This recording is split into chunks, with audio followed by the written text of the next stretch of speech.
Alright guys, so today I wanted to do a quick review of OfferPad. Now I'm a real estate broker here in the Dallas-Fort Worth area. I represented a client who purchased the home, and that's the perspective that I'm going to be giving to you. I think probably most of the people that are looking at OfferPad are looking at it from the seller's perspective, which I'll have some tips for them in here as well.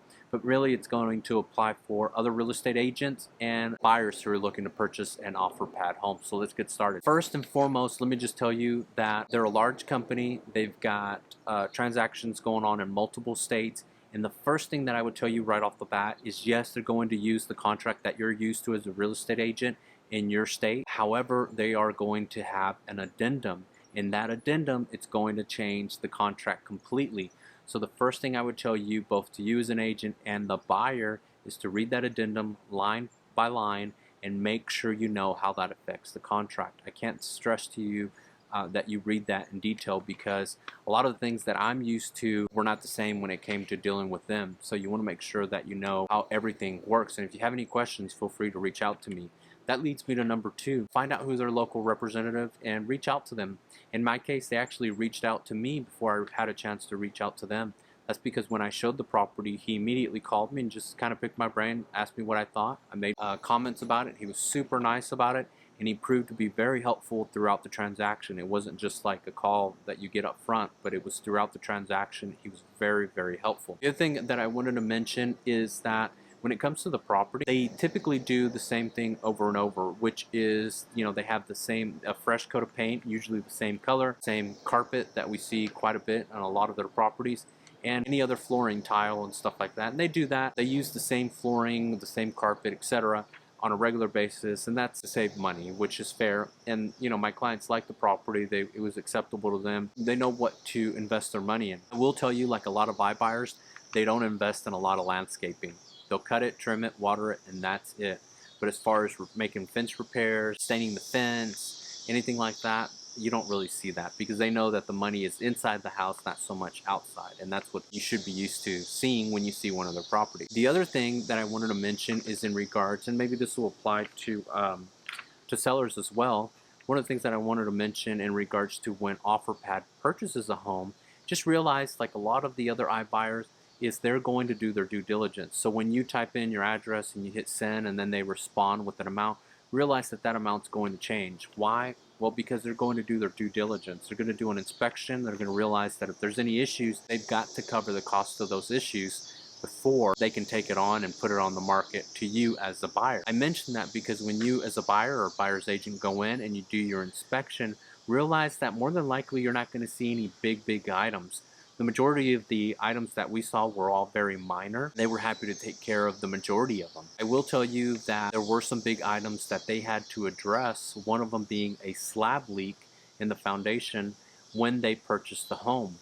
And that's part of them doing their due diligence. To me, if I'm a buyer, that gives me more confidence, because now you've got them who obviously are trying to put a property on the market that's marketable, so they're going to fix those big items, so that by the time you show up, those big items have been taken care of. If I'm a buyer, that gives me a lot of confidence. And of course, you can still do your inspection, so that's not something that you're not going to do. You still do that. One thing I did want to mention, I was told that when it comes to offers, that they are on a first come, first serve. And I found that to be common with iBuyers. Reason being is they want to move these properties that I'm aware of. Their profit margins are actually pretty slim, and so they want to move them and get them out because they don't want to be holding on to those properties. Although I was told that if they do have a multiple offer situation, they'll work that, but more than likely it's going to be a first come, first serve. So just something to think about. You want to get there quick. When it comes to repairs and really a lot of the management of going back and forth and the communicating, realize that the listing agent was just missing in action. I never heard from the listing agent, never talked to them. It was always with someone in Arizona that represented OfferPad. So if I had to change something on the contract, I ran it by them. They approved it, they didn't approve it, they got the signatures. If I were to propose repairs, they were the ones that took care of it. And then when it came to actually getting the repairs taken care of, there was another department for that. I remind you that they're in Arizona because that's the time schedule that they're usually going to be working on. Yes, they work Saturdays and Sundays, I believe. Not all the department, but they are available. Again, when it comes to turning in those repairs, they were fairly fair. I will tell you that they used First American Home Warranty. They also pass that along to you when you go to purchase. So some of the repairs that they did actually went through the home warranty company, which I thought was, was nice. They're trying to save some money. They also used First American as the title company. I will tell you, our transaction was during COVID, so a lot of the people were working from home.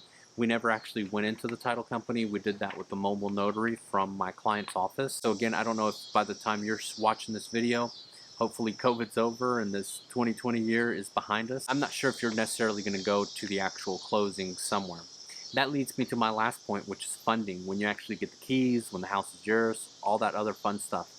Because of that delay, because there's a notary involved, and then they overnight it to, in our case, I believe it was Austin or San Antonio, I can't remember. I'm in the Dallas-Fort Worth area. Funding took a little bit longer. It was the following day. And so what I would just tell you is to plan to, if you're really needing to get into the home, I wouldn't plan on moving until a day, possibly two after closing to be safe. With that being said, what are my final thoughts on OfferPad? They were great to work with. They're streamlining their process to be able to serve the real estate agent, the real estate community, buyers, etc., to the best of their abilities. Realize that they're always evolving, always changing. So some of the things that I shared with you may change in the future, but nonetheless, some of them or the majority may still be applicable. At the end of the day, would I do business with them again? The answer is yes. Overall, good thoughts. If I could do anything for you, whether you're a real estate agent or someone who's looking to buy, feel free to leave a comment, a question. I'll be happy to reach out to you.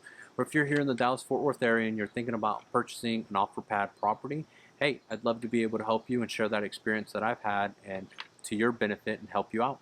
Again, thanks so much for watching this video. Be sure to give it a like and don't forget to subscribe. Thanks so much.